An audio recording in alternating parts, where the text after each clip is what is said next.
During the Enigma Conference, the EFF did a small CTF with a couple of levels. Unfortunately, I was not at the conference, so the CTF was in the middle of the night for me, so I did not participate while it was running. But now I sat down and I solved the challenges a couple of hours later. I didn't solve the last level, but this will be kind of like quick speed run basically of the previous levels. I solved the levels before and now I just basically do them again. So let's create a folder for the CTF. Let's get started with the first level. So apparently this is like a message board. You can send messages to other profiles, and we have received one message from the US Department of National Security. And well, it's telling us that when you gain unauthorized access, you violate the Computer Fraud and Abuse Act and stuff like that. And we also can see our own profile here. So, and here's a little reference to the Hackers movie.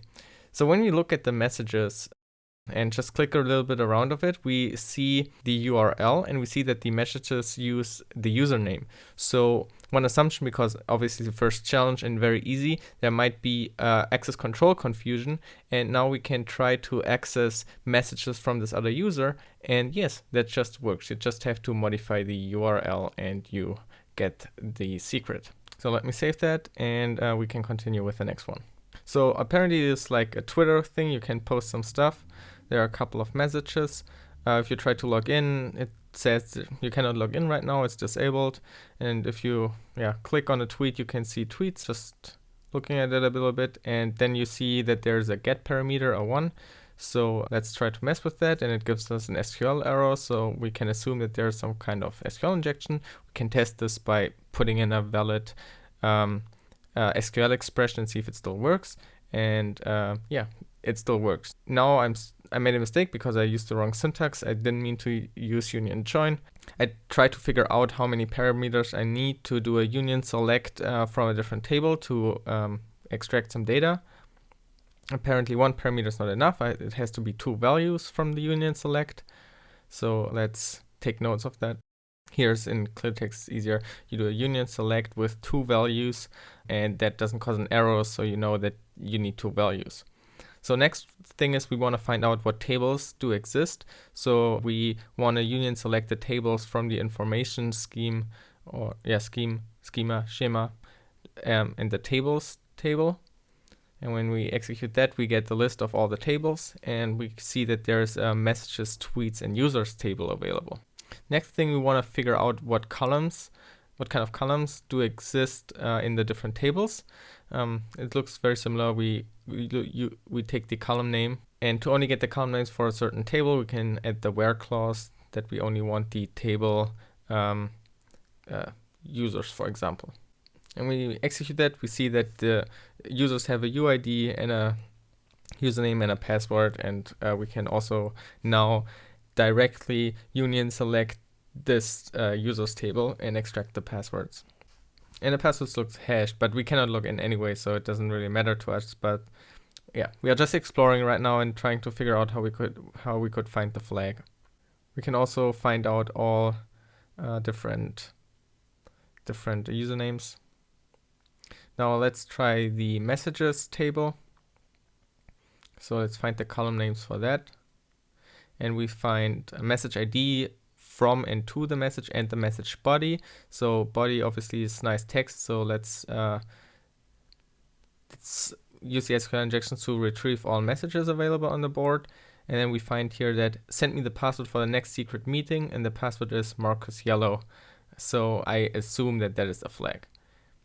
The issue is that the CTF is already closed, so I cannot validate my flags. That is closed, so I assume that this must be the flag, but I'm not 100% sure. I have to check once there are some write-ups available. Okay, up to the next level. It says it's a reverse engineering challenge of the DNS Vault program. So we can download those files and check out the other files that are there. But most of them look just like a lot of text files. I have no idea what's in them because the challenge says it's a reverse engineering challenge. So for now, I think we don't have to deal with those, except we would get stuck and we wouldn't know how to get further. As I said, I did the challenges before, so I know that the Linux binary, I should have first do the obligatory check and see that it's a Linux binary. I start my Ubuntu VM with Vagrant, so I can actually debug or run the program. Okay, cool. So we can we have now access to our Ubuntu machine, and I copied the DNS vault binary into the shares folder. So now I can, we can check that it's a Linux binary and we can execute it, but I forgot to change the executable flag. And yeah, we get it, the password vault, and we can enter a password, but it tells us the password is incorrect.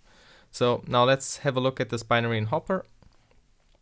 We load the binary, and obviously first we want to check, find out where all the important stuff is happening. So we look for the strings and we find the please enter password string and follow the reference. So here in the main function happens all the magic.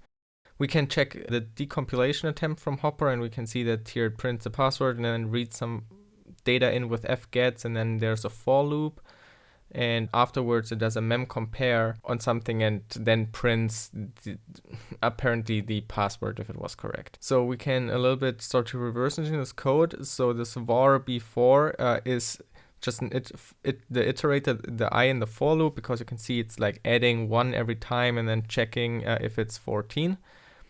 The var 70 is related to the fget, so that is the data we input. The var 50 is used down here in the mem compare, so the var 50 is maybe it's definitely what will be compared, and the other one is apparently the secret string. So it looks, because we are moving here DL into that address, that seems like we do something with our input, and whatever is doing that is then gonna be compared to the to all these weird bytes at the beginning of main, and so that's how we know that this has to do something like with scrambling the input. And then we can also see that it only reads hex 14 bytes, so we are not looking for something longer than hex 14. And now we can follow it here, it has the iterator, gets at the offset, so takes a character and XORs the character with hex 42, and that one is then an EDX, and that XORed input value then gets written at the secret input address, and at the end it will then, those hex 14 bytes will then be compared to this to those secret bytes. So let's write a quick program, because the XORs obviously, you can do the reverse. So our input gets XORed and then compared to those byte values. If we want to know what the clear text input is to get to those byte values, so we can just XOR the secret here with the hex 42. So I'm just preparing the Python script to do a quick XOR decryption. So we iterate over every character from this string, and we define an out variable, and then we take the value of the character, XOR it with hex 42, and then we append it to our out, and then we print that. Stuxnet, the planet. Okay, that looks cool. You see that there's some gibberish at the end, but it doesn't matter. We get the flag. The reason why it doesn't matter is, and it's why it's a bit confusing, is that you have to just pay attention that they only read hex 14 bytes and only mem compare hex 14 bytes at the end. So, you don't have to think about what happens with the rest. I think it's just to throw you off. So up to the next level, level 3. So here it says that there's an encrypted message and its own crypto, and you can do a chosen plain text attack. So if you just enter here a letter, you will get an encrypted output, but it will be every time random. If you're very careful and if you pay attention, you see that a single character always returns 4 numbers and 2 values return 8 numbers. So that might give you a little bit of a hint what could be going on there, or it's definitely something that you want to look into and think about why does it always have 4 numbers. What is also interesting is that they are every time random. They are not the same, and that took me a minute to think about what that could mean, because it didn't make much sense to me how you could reverse the random value, but that will all make sense in a second. So I now installed with pip the Python requests module, so I can do easy requests to that, so we can automate the analysis of this. So now I'm looking for how to do the encryption request with the Chrome developer tools, and I see it's a post request, and the post data is a string as well as key, and then you just send the value, which is the plain text. And then we can return the content of like the whole HTML page that will come back.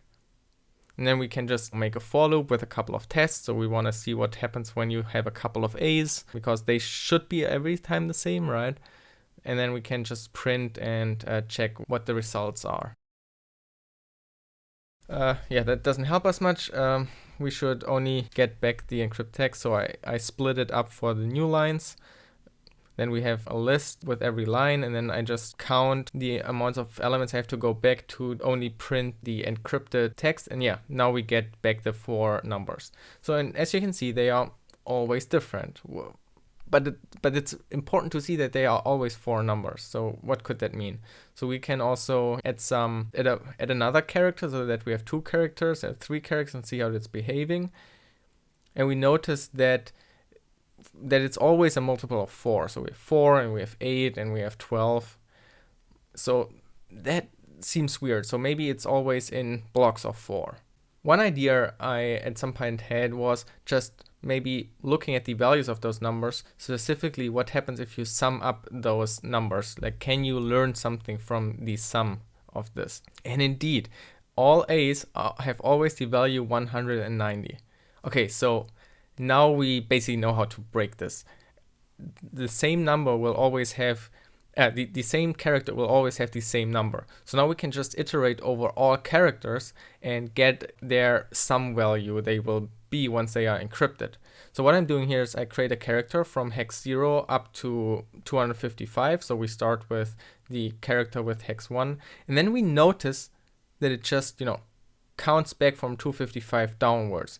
So the whole algorithm, what it's basically doing is just it takes a value of character, for example, capital A is hex 41, and then it does 255 minus those hex 41, and that number will then be split up in a sum. So it's now super easy how we can defeat this. We basically just have to divide the message into 4 number blocks, sum up that number, and then we have to do 255 or hex FF minus that number, and the resulting number will be the character that got encrypted. And to do this, I quickly just search for a Python snippet that allows me to easily split this list in equal length parts, because I always forget how to easily do this. So, and then we just get the sum of the individual blocks. We can comment out here at the top because we don't need that for now. We have figured out the algorithm. And there's a syntax mistake. I screwed up the for loop. Okay, so now we get the individual numbers, and we also get the sum of it. And now we just define an out string that will be the flag. And so we just take 255 minus the sum of those values, and from that we get the character, and that will be our clear text. And we get this week's decrypted passphrase is "Don't bull run me, bro." Okay, we can save that now, and then on to the next challenge. So here it is about a secure channel. You want to encrypt something with a public key or private key, and basically this guy is telling you, hey, please send me your PGP key. It has to have the name, depth of national security agent, and this email attached, and he will verify that you really gave him the real key and it's not man in the middle or something by looking at a color that is generated from the key. So usually you compare fingerprints of the keys or the key itself and check if that's the correct key. But in this case, there's a color generated for the key. And you can see up there that a fingerprint is very long with a lot of different characters, so they are quite unique. While in this case, they only generate a handful of colors and compare this color, and it has to be blue. So what I'm doing now is I want to script this maybe, because I'm not sure how much of brute forcing this may end up to be. So I install GNU PG for Python, and we start by getting a GPG object which takes a path as a parameter, the home directory. Usually that would be your user's home, but in this case I'm just using the current directory as the home. Okay, let's see how we generate a key. We scroll down a little bit and we find there is first of all a generate key method, and then to use that we have to specify the parameters. In this case we also want to control the name as well as the email address assigned with the key, because not only will be the color the key will later have be verified if it's blue, but also the name and the email address will be checked. And then we can use export keys to get a ASCII representation of the key, which we then can paste into the website to see the verified color it has. Let's try to execute it.